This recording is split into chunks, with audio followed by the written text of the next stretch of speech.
Oi, pessoal. A ideia é ajudar vocês um pouquinho a entender alguns conceitos de dilatação térmica, tá?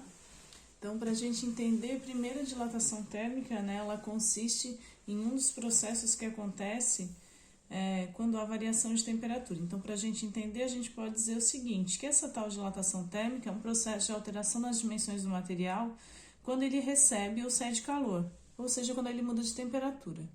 Então, dá para a gente pensar o seguinte, ó, essa dilatação é resultado de uma mudança de temperatura do corpo.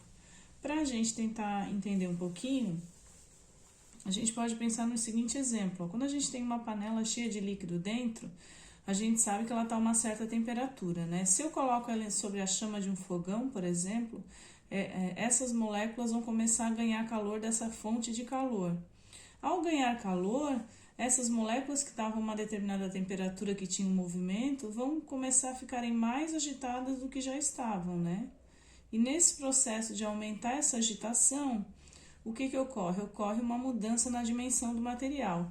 Então, a gente pode pensar assim que, de maneira geral, a gente vai ter o seguinte, ó. Quando há um aumento de temperatura, o material vai sofrer o que a gente chama de expansão, então há um aumento na sua dimensão.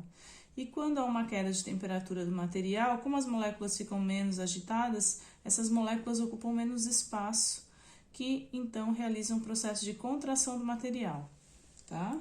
Então a gente vai ver que, de maneira geral, o material pode sofrer ou expansão ou contração, né? Pensando que a expansão seria o aumento da dimensão e a contração a diminuição da dimensão do material.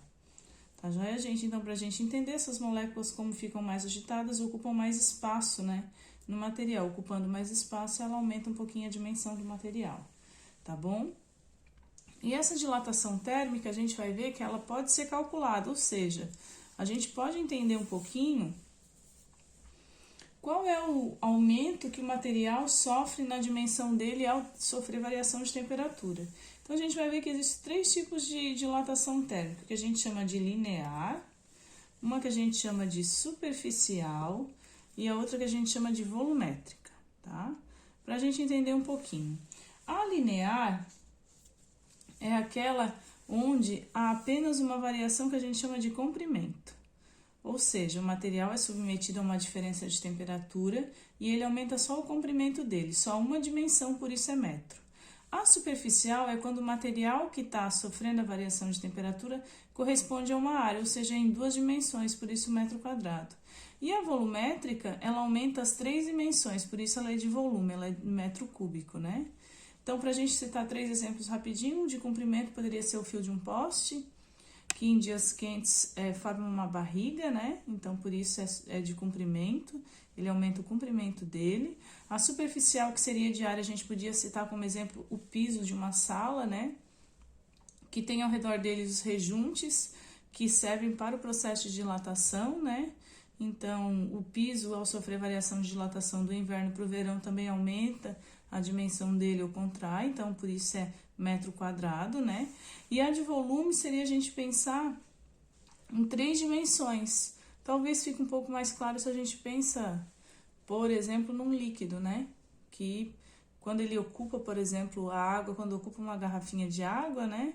Ela vai ocupar as três dimensões, né? Ela tem altura, largura e profundidade, né? Mas a gente podia pensar num fio, numa área que seria um piso, e esse volume dá pra gente associar um cubo, né? Um cubo é aquele que tem três dimensões, né? Então, olha só, quando a nossa dilatação térmica se tratar da linear, ela vai falar só sobre o comprimento do fio, ali é da área e do volume. Vocês percebam que as equações são as mesmas, ó. Aqui diz o seguinte, ΔL, L0, uma letra diferente, que aqui é alfa, e ΔT. Veja, na superficial é ΔS, essa é 0, beta, que é a letra diferente, e ΔT. E a de volume, ΔV, V0, o gama e o ΔT. Agora, vamos entender um pouquinho o que se trata cada uma das coisas, né? A gente vai ver que são semelhantes pelo seguinte, ó. A gente vai ver que quanto o material dilata, que é esse ΔL, tem a ver com o comprimento inicial. Então, essa letra L0 é o comprimento inicial. O S0 é a área inicial e o V0 é o volume inicial. Então, Esse ΔL tem a ver com o tamanho inicial do material. Tem a ver também com o que a gente chama com essa letra diferente que tem em cada um deles, para a gente entender um pouquinho, né? Esse alfa é o que a gente chama de coeficiente de dilatação linear, depende do tipo do material. O beta é o coeficiente de dilatação superficial, mas depende do tipo do material também. E o gama é o coeficiente de dilatação volumétrica, que também depende do tipo do material, né? Então, esse alfa, esse beta e esse gama seriam um valor dependendo do tipo do material, para a gente tentar entender como se dependesse da organização das moléculas no material, né? E por fim, o ΔT seria a variação de temperatura que o material sofre. Na realidade, a gente vai ver o seguinte, que esse ΔT seria em todas as equações a temperatura final menos a temperatura inicial que estava. Então, seria a variação de temperatura que ele sofreu, né? E só para a gente lembrar, essas letras podem ser tabeladas, né? E elas têm uma relação. O alfa tem relação com beta, que tem relação com gama. Então, se eu souber uma das letras, eu consigo descobrir as demais, né? Que depende do tipo do material. Tá joia, gente? Só para a gente tentar entender, a gente vai ver o seguinte, ó. Que quanto maior o comprimento do fio, tá dizendo para mim que mais dilata o material. Ou quanto maior o coeficiente, mais dilata o material. Ou quanto maior o ΔT, mais dilata o material também. O mesmo vale para as outras equações, tá? Que a gente vai ver o seguinte, ó. Quanto maior o comprimento do material, mais dilata ele. Quanto maior o coeficiente de dilatação, mais dilata o material. E quanto maior a variação de temperatura, mais dilata o material. O mesmo na volumétrica, veja, as equações são todas parecidas. Todas essas letras crescendo, cresce a variação que ele sofre.